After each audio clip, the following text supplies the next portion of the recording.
like to thank Professor Francis for his gracious introduction, and I'm here to play for you the Ludus Tonalis by Hindemith. As you know, Hindemith was one of the giants of 20th century music, along with Shostakovich, Ravel, Stravinsky, Bartók, Copland, and a few others. His ideas were so original and so all-encompassing that he's really quite special. I sensed this when I first became acquainted with his music when I was a music student. I went to a concert in which his wind quintet was played, and I noticed there was something special about that piece. Not only was it extremely well written, witty, well crafted, communicative, but there was something else about it that appealed to me, and I didn't know exactly what it was, but I sensed that the music had a communicative power and a kind of ethical quality. I know that's vague, but that's how it struck me at the time. Years later, I read his book called A Composer's World. And indeed, what I found there was what Hindemith said himself about music, that is, that it has an ethical purpose, a moral purpose. Now, this is an idea which is unfamiliar to us in the last 3 or 4 centuries, but which was really quite common in music a long time ago, like in the Middle Ages, the 4th century, even at the time of the ancient Greeks, that music was not just entertainment, not just amusement, but that it had a purpose for social and personal improvement. What makes this happen? Why and how does that happen? Well, Hindemith lived at a time, 1895 to 1963, during the great crisis of 20th century music, which was, is it going to be tonal or not? The people who said or not were the 12-tone composers who organized music in a new way. They took the 12 tones of the chromatic scale and put them into series called rows, and they organized music this way. The idea being that all the tones would be equal to each other and related only to each other, but they would have no central fixed point. So there was no sense of perspective. Hindemith, at first, during the 1920s, during his youth, wrote some pretty radical music, avant-garde, iconoclastic, and kind of rough. But towards the end of his 20s and the early 30s, his 30s, he began to mature and realize that if he was going to communicate to people, it would have to be with music that made sense. And what makes sense for him is music that is based upon natural principles. What could be more natural than the overtone series of overtones that sound hidden within any note, which are provided by nature as a kind of harmonic complex from which to build music? Hindemith believed that if music doesn't have a tonal center, it confuses the listener. And I think that music history has proven that he was right. There are many wonderful pieces of 12-tone music, serial music. I love them myself. I've played them many times. But in terms of reaching a wider public, it really hasn't happened for the most part, even though some of us like it very much. What makes music comprehensible, therefore, is not only the structure, the way it's put together, but also the way it's related to the harmonic series, the overtone series, and that it has to be in a certain key. It can be in any key, so long as that key functions structurally throughout the piece.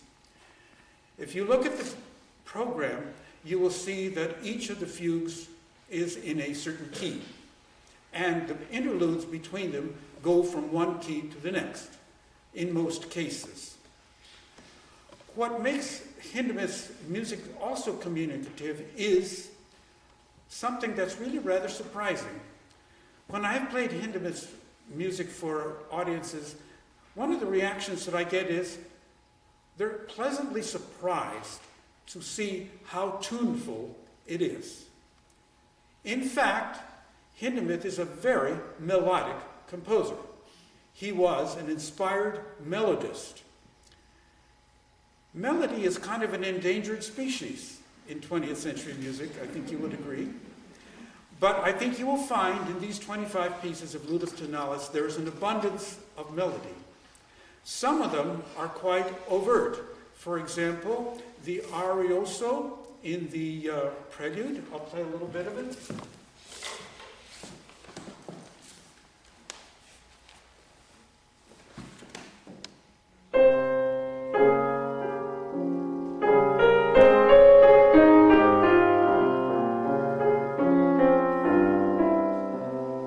Similarly, in the very last piece, also an arioso, you will hear this melody.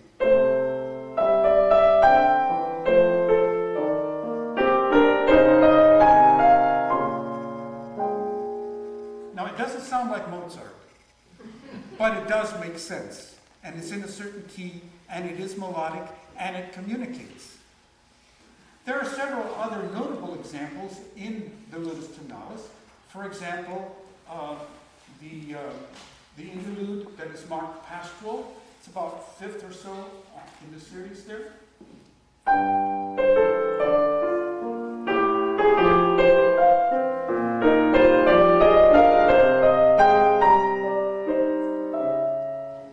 Very inspiring, very inspiring. But this is true throughout the fugue in F. Pure melody. So, if you're looking for an entry way to understand the piece, start with melody, because there's always a melody. Sometimes it's in the top voice, sometimes in the middle, sometimes in the bottom, but there's always a melody, and there's a combination of melodies. The next thing that's of interest is that this Ludus Tonalis, by the way, the name Ludus Tonalis in Latin means a play of tonalities, or a game of notes, fun with notes, whatever you like. And I think the reminder here is that even though it gets very complicated and serious at times, he's reminding us to be lighthearted about it, not to take it that seriously. One of the reasons that this book is so famous, you will notice that in every book of music history, every text, they talk about Ludus Tonalis. They may spend several paragraphs or pages about it. What they tend to point out are the complicated contrapuntal devices. These are famous. In fugues, of course, one voice imitates another. I mean, we all know that. Nothing unusual about that. In Bach, for example, who wrote so many great fugues, we find themes, and we also find inversions of themes. An inversion means he turns it upside down. Hindemith uses that too. And I'll give you an example. They're really very easy to pick out. They're not abstruse, they're not abstract, they're very easy to pick out. Let me give you a theme from the fugue in E, and then I'll play the inversion, and you'll see what I mean.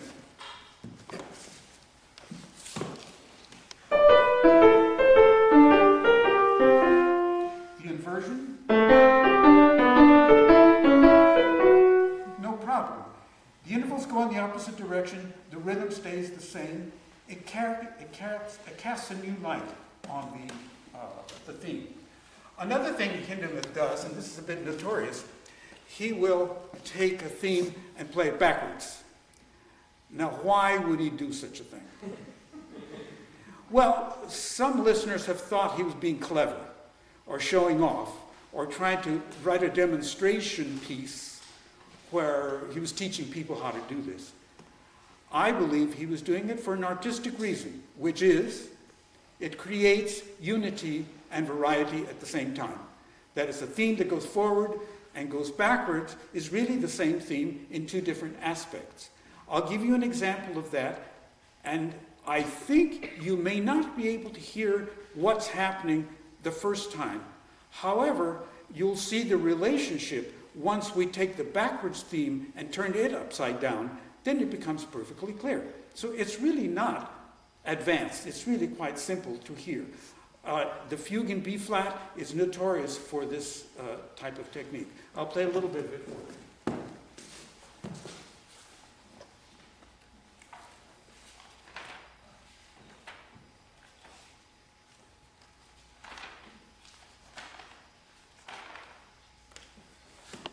Here's the main theme.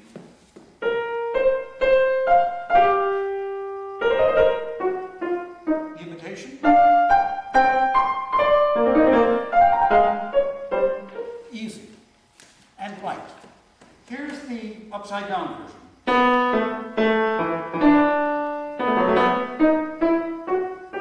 Easy, right? Anybody can see it.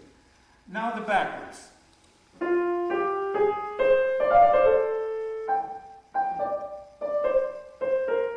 A little harder to hear, but we can feel subconsciously that it's related to the theme, and that's the point.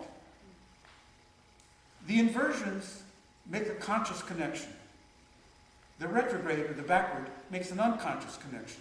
Now, when he turns the upside down, when he turns the backwards upside down, we see the connection also. So here again is the backwards.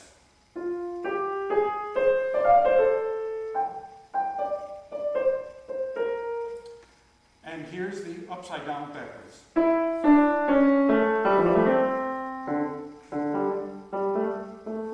Okay? You see the connection, no problem. Other things that he does in here is to pile things on top of each other. This is called stretto, where you have the two versions of the theme, actually three versions of the theme, plus another version of the theme that is played half speed, all going at the same time. Now, if you can't hear all that, that's fine. But it does create a unification in the piece. And one of the interesting things about this particular fugue is that it's the most complicated one, and yet it's the one that's most humorous. It's funny.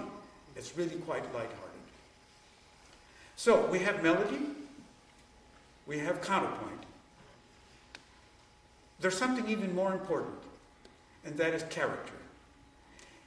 Each one of these pieces has a mood, a character that is specific to it and to no other in the book. And even if you can't follow the melody and you can't follow the counterpoint, you can still relate to the mood, because there's a mood in every one of these pieces which is identifiable. I'll show you some of these in a minute. The final thing I'd like to say is that Ludus Tonalis is great for another reason. That is, it's full of allusions. Allusions means references to other things. And one of the pleasures of this book is that it's full of near quotes from all sorts of music of the last 1,000 years. Now, if you don't know that music, fine, you can still enjoy it. But if you do know it, it'll add a little bit of extra zest to your understanding and pleasure in the music. Let me give you an example. Well, first of all, a little bit about mood. The opening piece, called Prelude, is really quite human, quite extrovert, quite earthy. And Hindemith starts with these three notes. This is no coincidence. There are no coincidences in Hindemith. He's planned everything out. He's devised a series of relationships amongst the 12 tones, starting from C and ending in C. So the book itself, Ludus Tonalis, starts in C and ends in C. So it makes a great circle. Or, better yet, it makes a spiral. Because when you return to the C at the end, you've been through all these experiences and you have a new level of consciousness about it. So that's one of the benefits of this book. It takes you from C to shining C, but in another dimension, if you like. Hindemith has set up a series of relationships according to their closeness to the tonic or basic key of the piece. If we take C to be the basic piece key of this piece, the nearest of that is one flat away, 5 notes below, and 5 notes above. Therefore, the first three notes of Ludus Tonalis are C, F, and G. You will also hear these notes along the way. There they are. You will also hear them at the end of the piece. And at the very, very last bar of the piece, where he has made the great spiral returning to C. This prompts me to point out the fact that the whole piece, Ludus Tonalis, is meant to be played together. Now, I have been guilty of playing selections from Hindemith's Ludus Tonalis several times, and it works. But as I started learning the whole piece, I realized that there are connections between them. One piece leads to the next. And the whole cycle of going from C to C is planned out in advance so that it makes sense best when you see the whole thing in sequence. Now let me point out some of the moods to you. Again, this is subjective. You are free to interpret these pieces exactly as you like. Whatever is your experience in life or in music, you can bring that to this to understand the music on your own terms. What I tell you here is only my experience, and you can use it or not as you will. So the first fugue is a kind of dedication, a Widmung in German. It kind of casts a blessing on the whole book.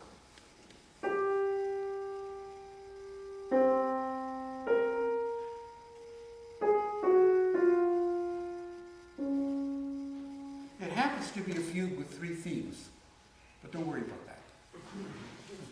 The next piece, Moderate with Energy,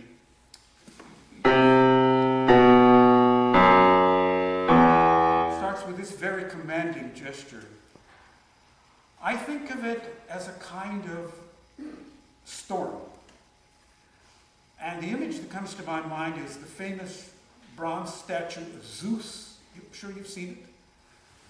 Holding what should be a spear or a thunderbolt casting upon the world.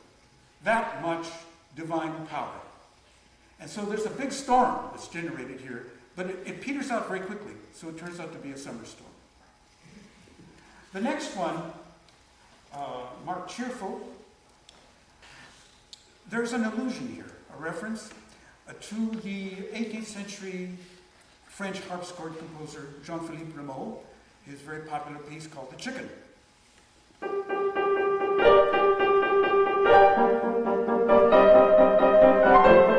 Etc. Here's Hindemith.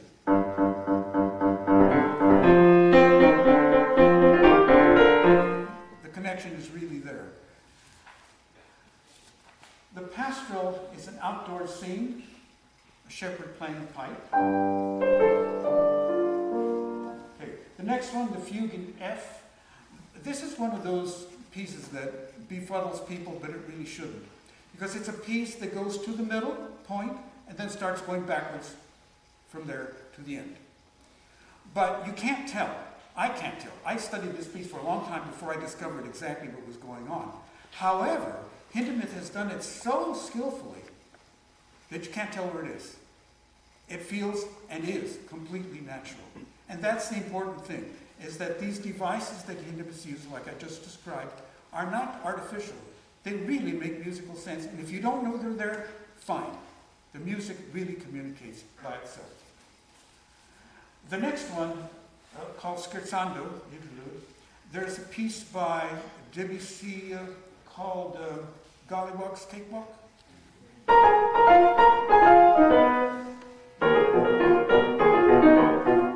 Here's Hindemith.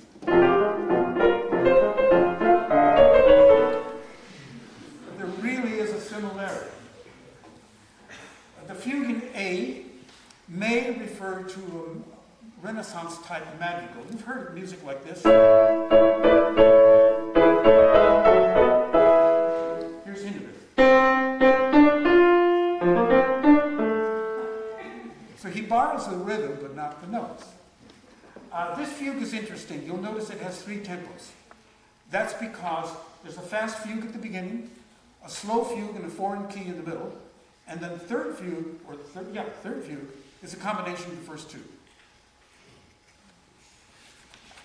The next one, the interlude marked fast. I think of this as the dance of the electrons. I was reading a science book today talking about neutrinos and neutrons and protons and how electrons whirl around the nucleus of the atom. And if electrons could dance, I think this is what they would dance to.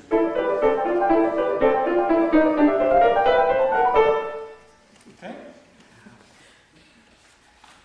The next one is a jig, an Irish jig. And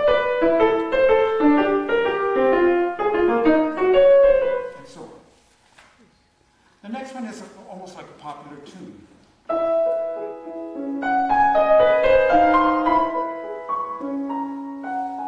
Talk about melody, there it is.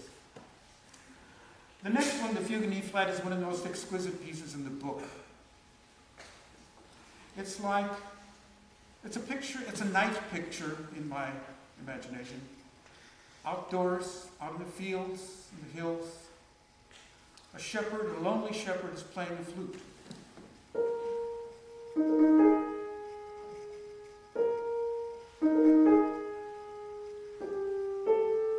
And from an adjoining valley, another shepherd hears it and answers with his flute. Then a third one. The idea here is loneliness, a night piece. The next one is rambunctious. It's a march. Parade.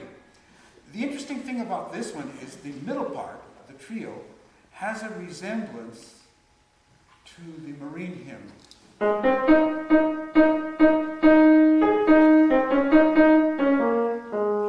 Hindemith.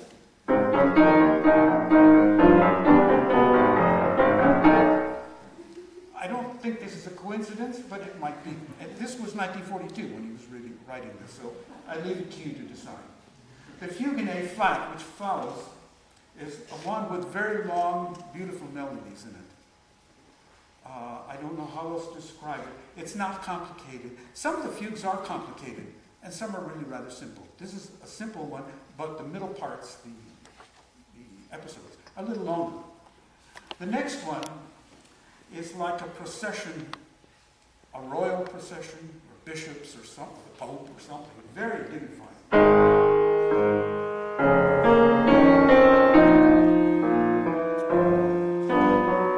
Notice how the bass walks like a baroque.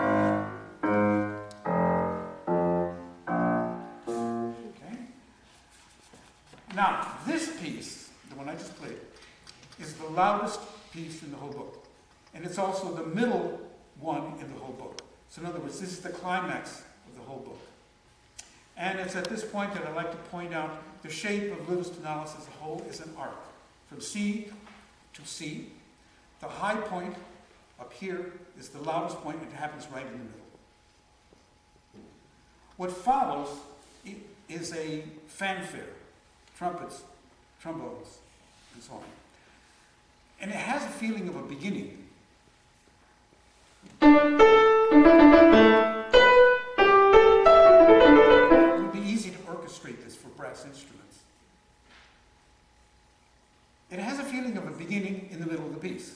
And I think the model here is Bach's Goldberg Variations, where he writes a French overture, which usually opens a big piece, but he puts it in the middle. So I think that may be the model. In the middle of this one, there's a jig also.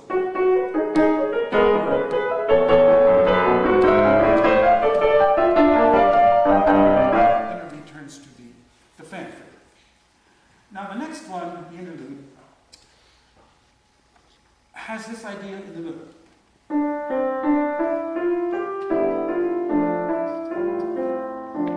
It sounds like a Gregorian chant, doesn't it? And if you take parallel intervals to it, the way they used to do back in the 12th century,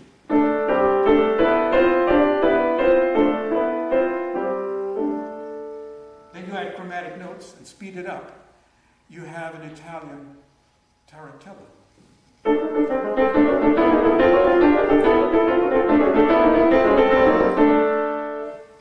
perfection, how he derives it. Then follows the fugue in B flat with all of the fancy, humorous manipulations. Following that is a quiet interlude, which is the most tragic piece in the whole book. It's very short, but very tragic. And at the same time, it's all written up in the treble of the piano.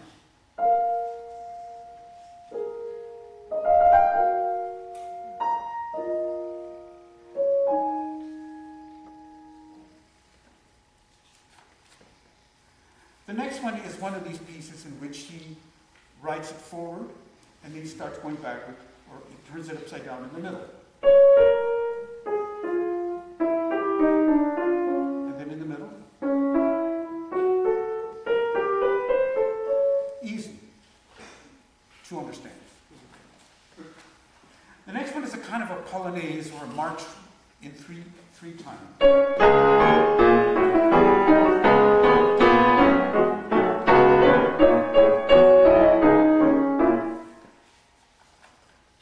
From here on, the music starts to curve downwards. It goes towards a feeling of repose. And repose was one of Hindemith's favorite words, because he felt that music has tension, but the tension has to be released. And so it happens at the micro level, and also at the macro level in the whole book. So the music starts to release its tension here with a very slow fugue, a kind of sad elegy.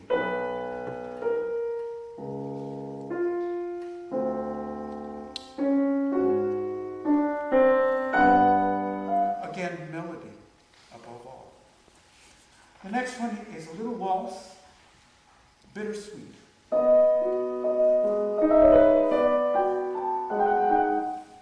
Followed by what I think is a kind of a lullaby for the universe itself.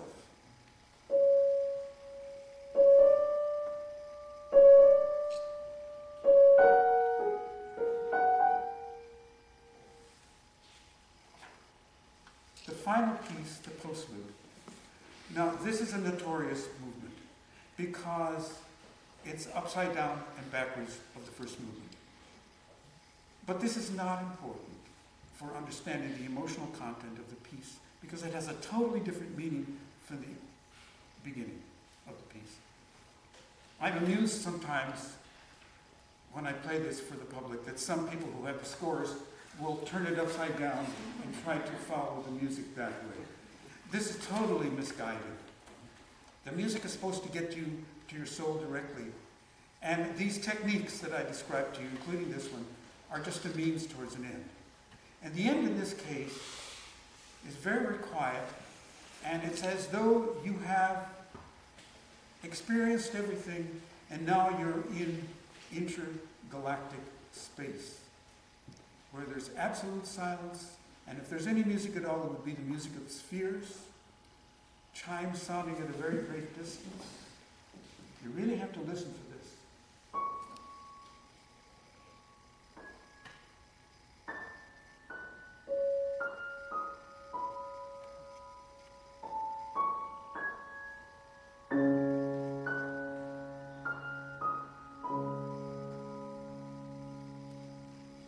Absolute stillness. What happens at the base is a kind of a cathedral organ.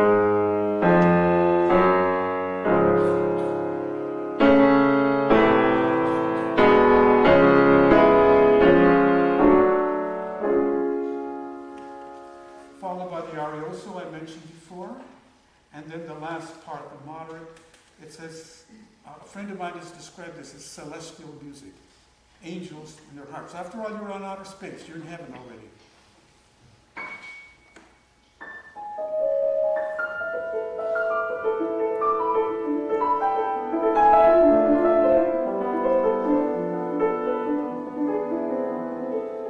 Etc. Very consoling. Then there's a big expansion of sound, and finally it ends with a C major chord, but with a new understanding of C major and tonality itself. Now, the entire book takes about an hour to play, and I need a break now. So let's have a short intermission, and then I come back and I'll play the Ludus Tonalis for you from beginning to end.